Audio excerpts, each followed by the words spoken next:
Bam! Hello! Welcome to everybody that's here live in the Emmanuel Lutheran Church, everybody that's on YouTube and on Facebook, welcome. And if you're listening on the radio, welcome to that too. This is our final concert of the 2022 Tuba Bach Festival. And it's been a terrific year, and I've had a great time all 6 weeks, and those of you who have been, I see lots of faces that I know I've seen at various times in the last 6 weeks, so thank you so much for coming. Want to thank, at this time, all of our sponsors that help make these concerts possible, and in particular, I'll call out the platinum sponsors, Ferris State University, Michigan State University College of Music, Reader Pianos down in Lansing, Arts Midwest, which is a branch of the National Endowment for the Arts, and the Michigan Arts and Culture Council. So many thanks to them, and when you have a chance, look through your program. There's a lot of other sponsors and advertisers and individual donors and supporters. We'll talk more about that later, but do thank them. Want to thank Emmanuel Lutheran Church for this wonderful space where we get to play. This is an awesome facility. Thank you, sir. And mostly want to thank these two gentlemen that are here with me, and we are going to have a great time. And hopefully that translates to you, and you're going to have a great time. As we were putting it together, lots of people said, so you got a percussionist, and you got the harmonica, and you got the tubas, so what are you guys going to do? And we have a little bit of a head start because we played last night, but for the most part, the specifics you're going to find out at the same time that we find out. And we're all just going to play, and we're going to have fun, and it's a great time. So please welcome over here, master drummer Kevin Bujo Jones.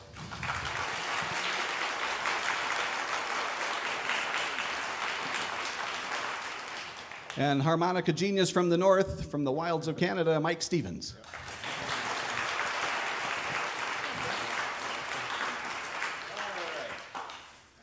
That's Ed Mallett.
should we do next? Ed?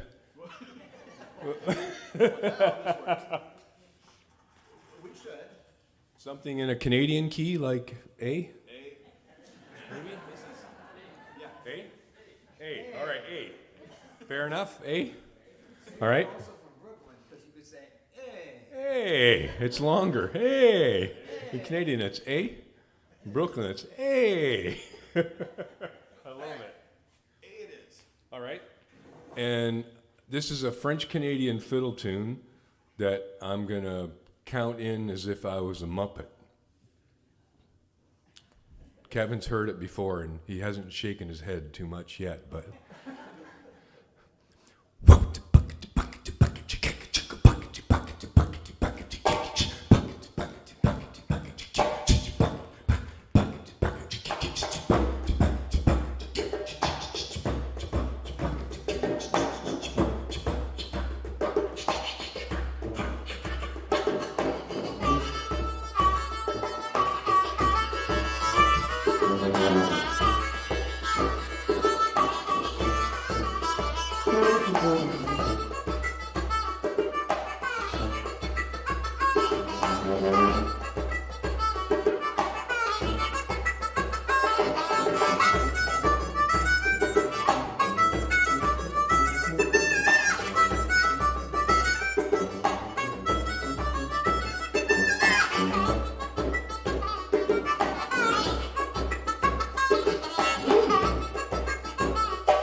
I love this so much.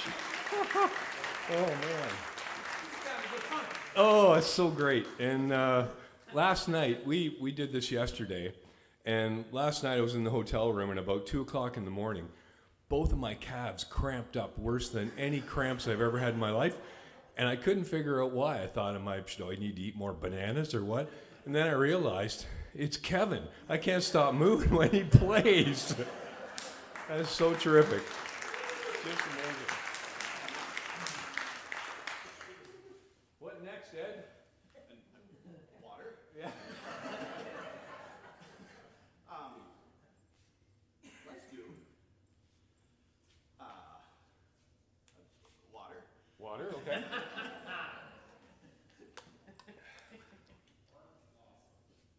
Oh, that's going to happen. I heard Orange Blossom. That's going to happen, and it's going to be the most craziest version I've ever tried to play in my life. But not yet. Not yet. Let's do one more thing and then a Kevin thing. Okay, sure. So one more thing. What would be one more thing that would be fun? Let's do a reggae thing. What was a good reggae thing? Well, we could do Like a Little Bird. Do you want to leave that? I don't care. We'll do it. Okay. Like a Little Bird, sure. In F. Let's do that. Let's see. There's a harp. This is a song about a little bird that when my mom was really, really sick, she was laying on her couch and had her hands like this. She wasn't going to, she was really sick. And she had a little budgie. And I was laying on the floor beside her, checking in on her. And I'd wake up every so often just to make sure she was still breathing. And one time when I woke up, on her hands like that, the little budgie was sitting on her hands. And it sat there for 2 hours. And I took my phone and took a picture of it and thought later that it's more than just the randomness of this bird sitting on my mom's hands. There's a bigger meaning in there somewhere. And to me, what it was, that if you just hold on long enough, even through really tough times, that the beauty will arrive.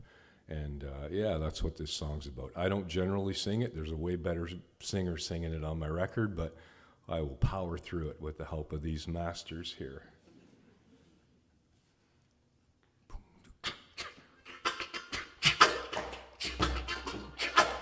Like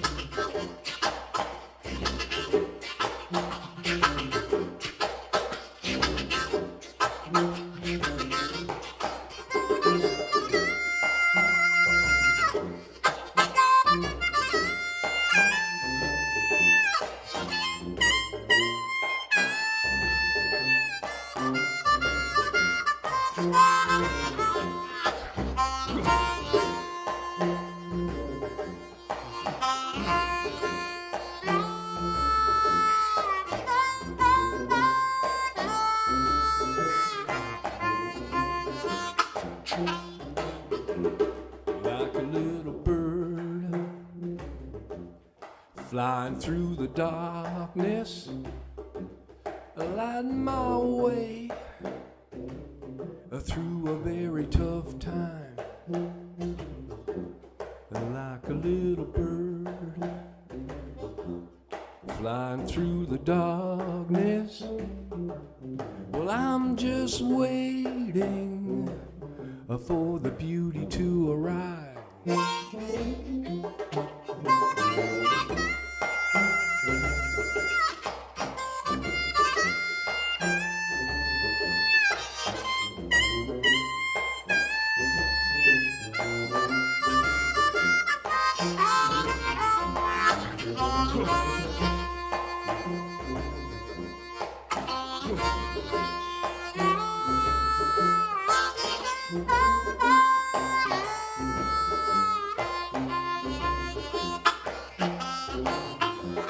Like a little bird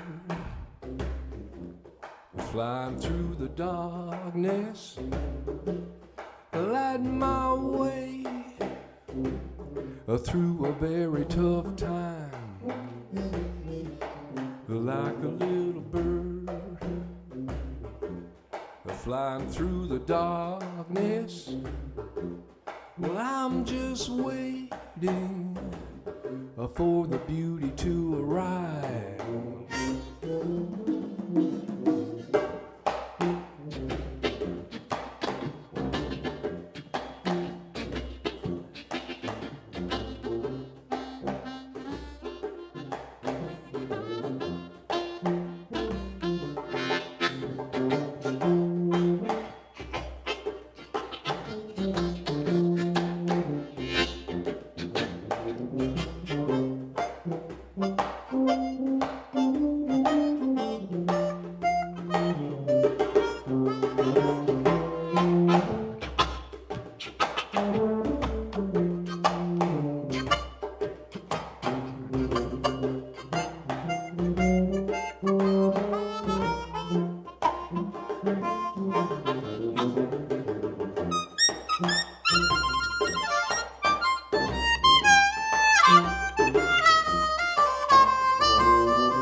Kevin Bujo Jones.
Thank you.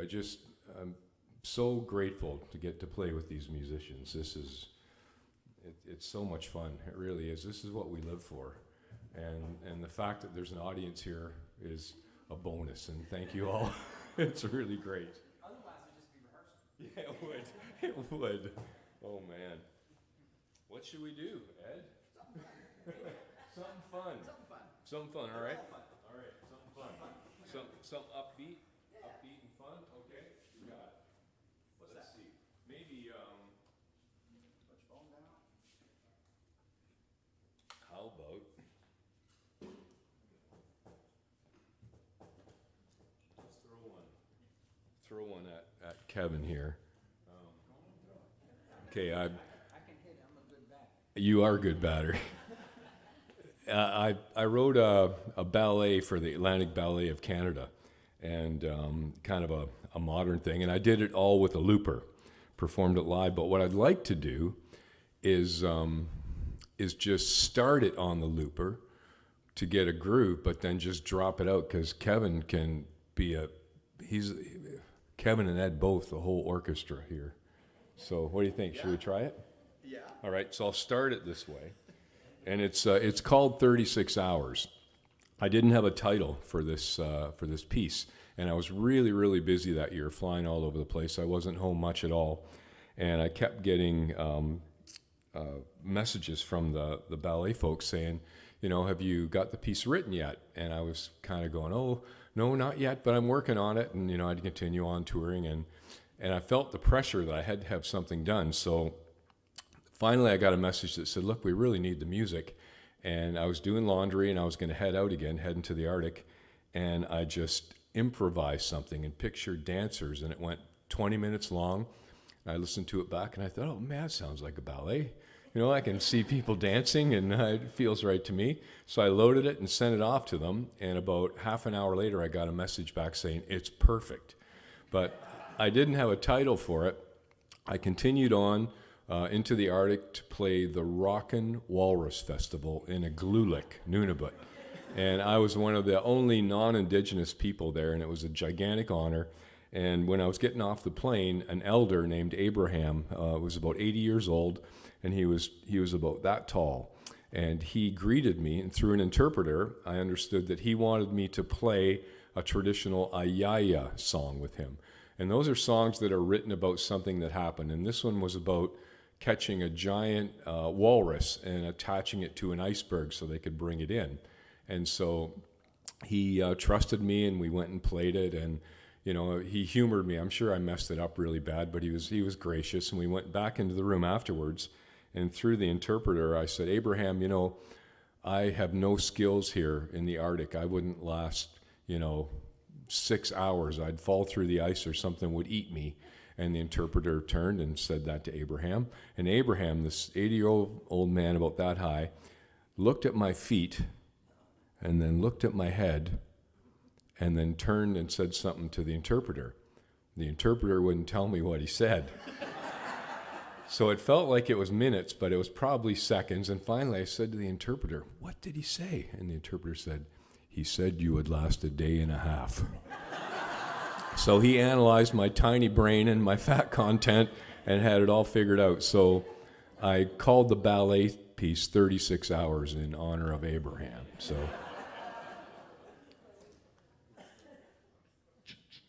one thing to make sure this is going to work. Yep, perfect.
can't kick the microphone over and come bring it back like James Brown. Okay, so yeah, it does work better. Well, anyway. But my drums are over here. How's everybody doing tonight? Today, this afternoon. So, how many people know what I'm doing here? Like, what do I play? Besides my wife. Ooh. So which one is the djembe? It ain't so little.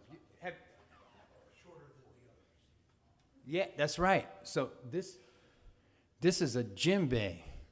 Okay, so I need it's real heavy, man. See? Djembe. Everybody say djembe. Djembe.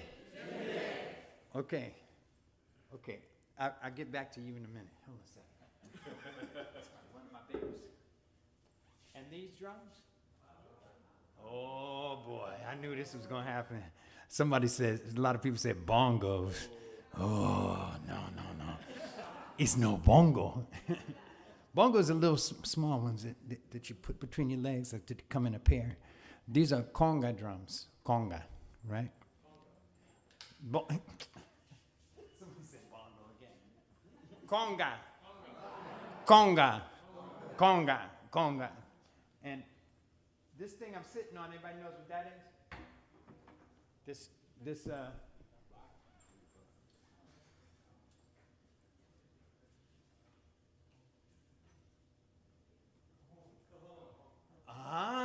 Cajon. Yes. So, do you know the history of the cajon? Well, you're not here for a history lesson, but anyway, long time ago,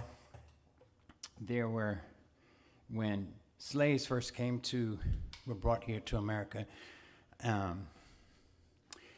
they had drums, kind of like these, but what happened was a rebellion took place in South Carolina called the Stono Rebellion in 1736, I believe. Yeah. And there was rebellion, and because of that rebellion, some folks died. It was messy, and since that time, they banned hand drums in the United States. It was illegal. It was once illegal to do what I do, right? So, in Cuba, they developed this thing called a cajon, but really, originally it was because they didn't have drums, they played on dresser drawers, and they had these things called they had what they call a rumba, and that some people here they call it rumba. No, it's not rumba, rumba, and basically rumba is like a party or it's also a rhythm and a dance, but it's a happening, and it's also a way of life. But that's the history of what I do. So I just wanted to sort of educate some people so you know what I'm doing, because it's very intricate what I do. Because the drums in American music, these hand drums and stuff, they're looked as very ancillary, like they're not important. But they're very important. You know, they're very important to the history of our music here in America, you know. The banjo, where did banjo come from? Okay, it came from Africa, right. So I'm gonna do a little something, but I'm gonna go all the way back to this drum called the djembe. I started playing djembe just about 23 years ago. I played congas for 53 years, you know. So the djembe opened up a whole new world to me.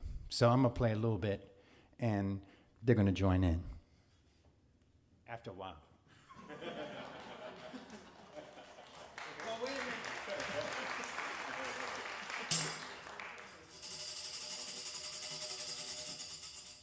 This is an important instrument too, because since they didn't have hand drums, we used tambourines.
Yeah.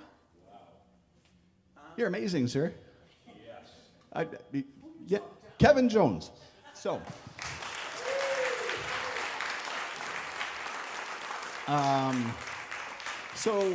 I mean, I can't even begin to go into all of the history of either one of these gentlemen, and some of it's in your programs. But from a musical standpoint, I mean, Mike's been all over the world doing crazy things and concerts at the North Pole and concerts at the South Pole and everywhere in between. And I think we said all 6 out of 7 continents and the high seas. And I know you played for polar bears because you told me about it. Yep. I know you played for leopard seals, but not very close. No.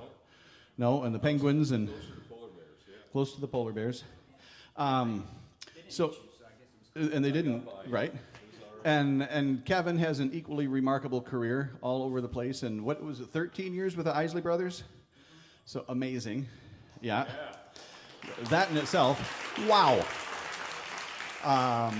And I know the tours with Whitney Houston and all of that, and everybody that's anybody in the whole jazz world all says, when do I get to play with Kevin? And we are pretty lucky because Mike and I get to play with Kevin this weekend, so that's pretty awesome. But aside from all of the music, what these two guys do is equally incredible, and I just want to make sure that you know about that. And Kevin is now in the faculty down at Michigan State University in the College of Music and helping young kids down there become this and all of that, but also become decent human beings. And we appreciate that. And your work with seniors, and your work with little kids, and your work with everything else, and giving back to the community and all of that. And so the music is amazing, but there's so much more beyond the music, and you should know that too. And yeah, absolutely. And then what Mike does up with the indigenous communities up in the Arctic Circle and all of that, and helping keep kids on an alternative to destructive behaviors, an alternative to sniffing gas, and an alternative to music, put music in their hands. And music does a wonderful job of helping us forget about all of the not so great things that are going on in the world, and we don't worry about what the person that's sitting next to you thinks about and how they're going to vote next week, because right now we're all just here in the same room and we all get to make music together and listen to music together. And so aside from the music, I just, again, the what you guys do for the world is so amazing and incredible. So thank you.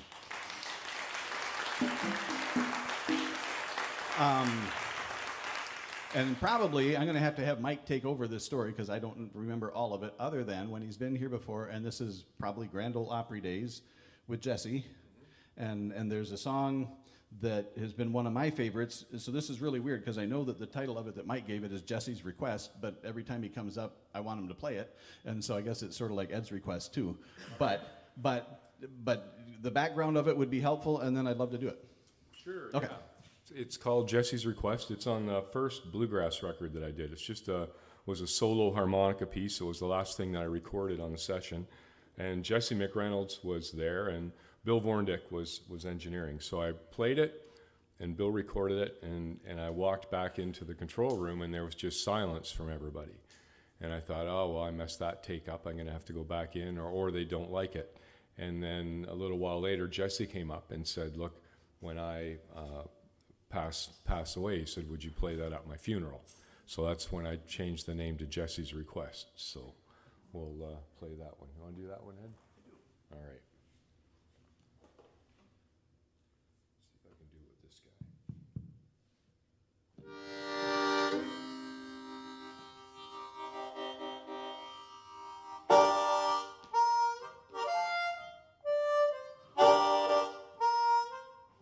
Well, I don't need a solo piece in that. I want these guys to play. No. Oh yeah, I just realized that stuck in my head. Oh no, like please. I was just waiting for you know, like sometimes when you create music spontaneously, you have to know when to come in. Yeah. You know, so like sometimes when you started playing the thing, it was like, oh, okay, I know where it's going. But I was trying to figure what I was trying to do. See? Oh, okay. This is band meeting. So what I was trying to do. See, I told you if you guys weren't here, it'd be a rehearsal. Yeah. So what I was trying to do was figure out, should I play congas on that?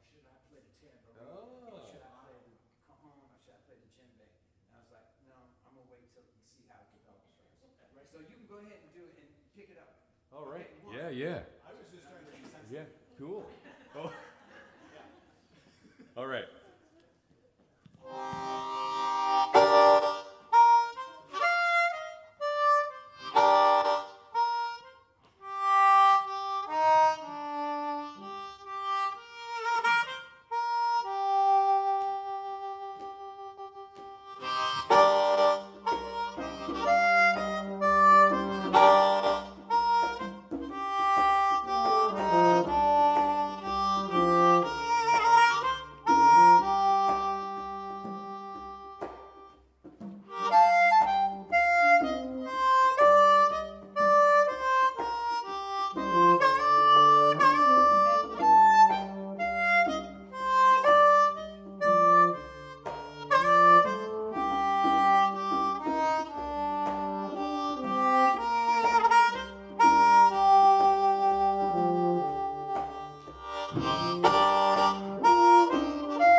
Beautiful.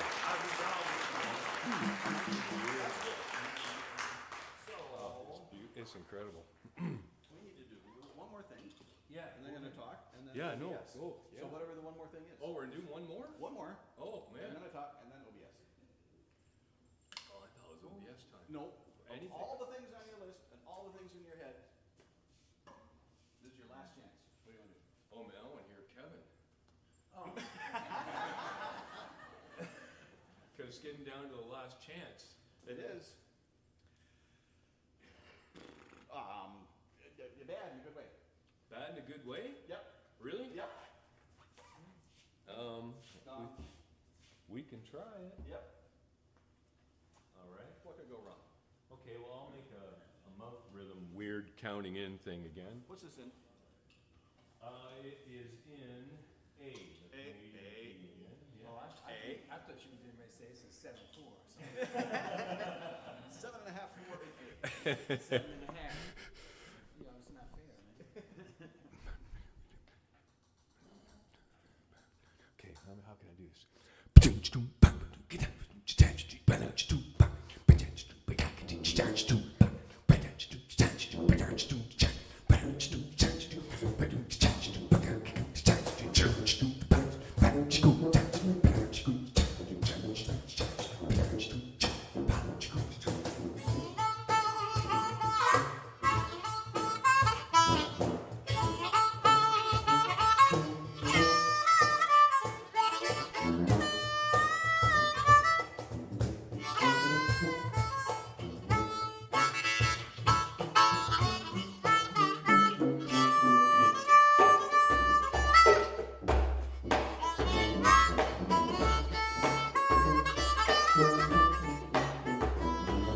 I got propane in my pocket.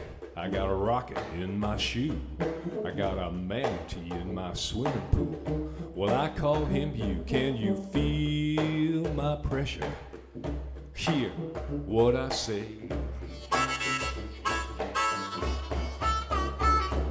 You ain't no part of nothing, and I'm bad in a good way.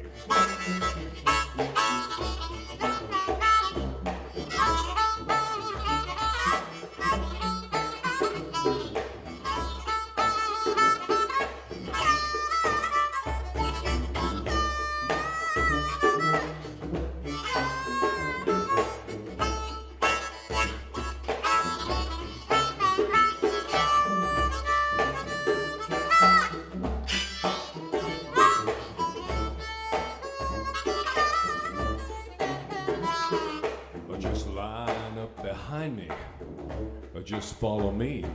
Well, I'm shaking my gravy. Everyone can see. Can you feel my pressure? Hear what I say.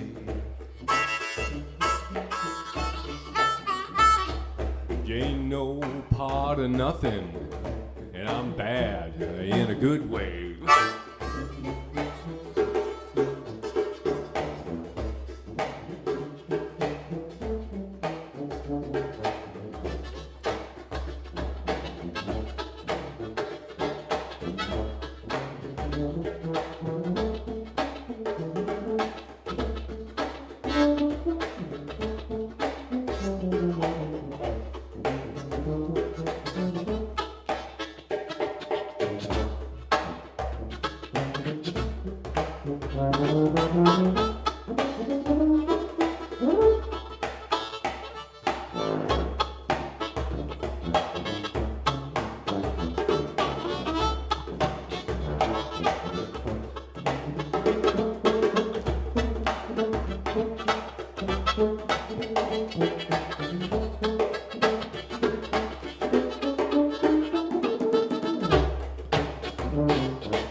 pressure.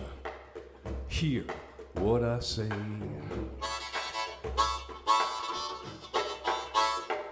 You ain't no part of nothing, and I'm bad in a good way.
My calves are going to be so sore tonight again.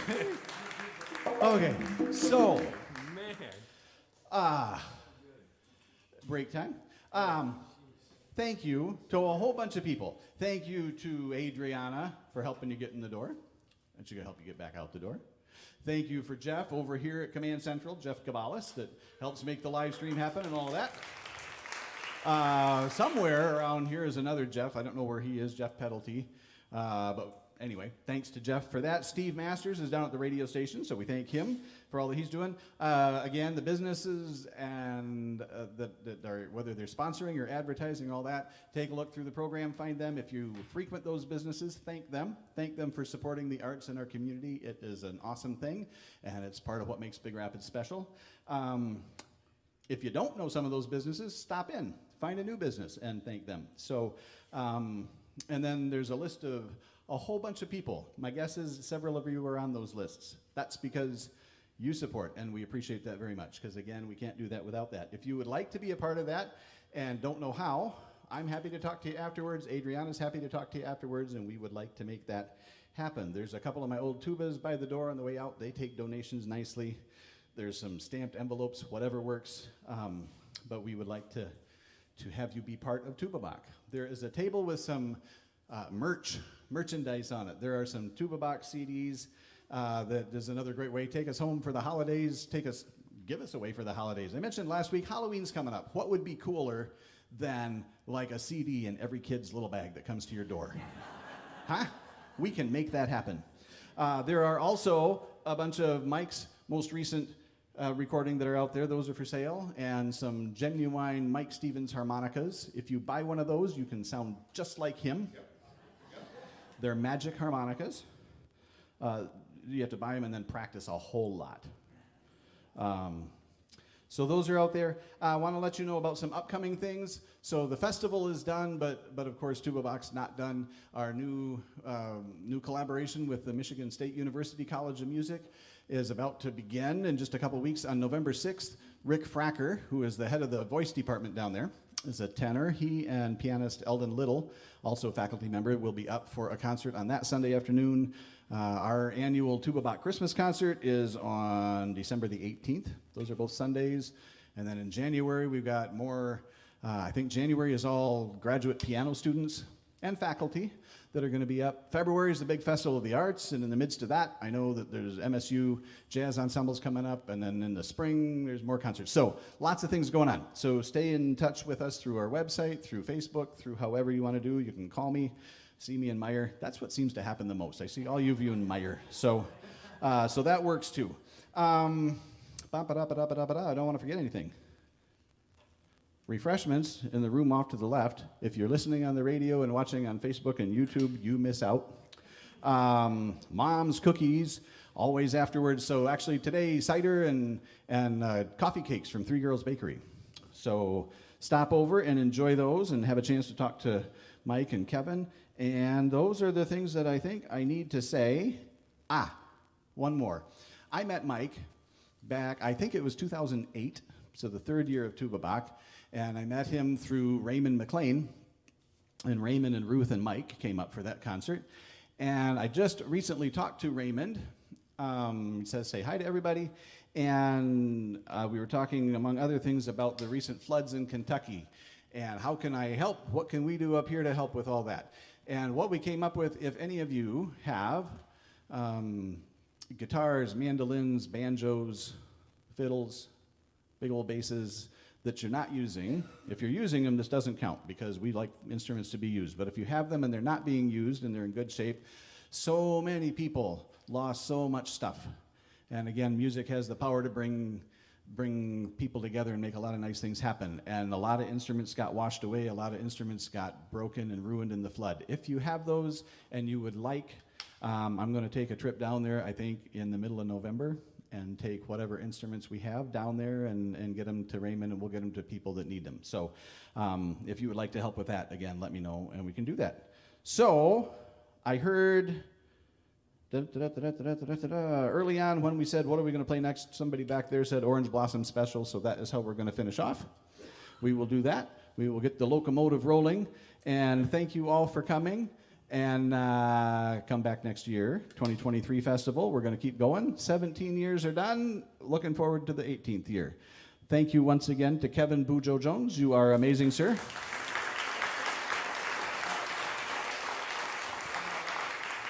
And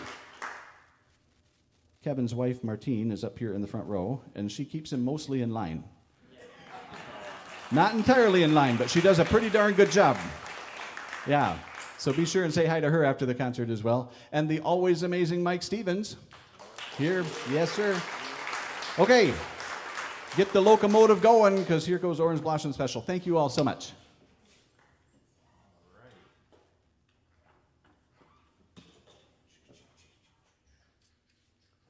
Here we go.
Mike Stevens and Kevin Bujo Jones, thank you so much.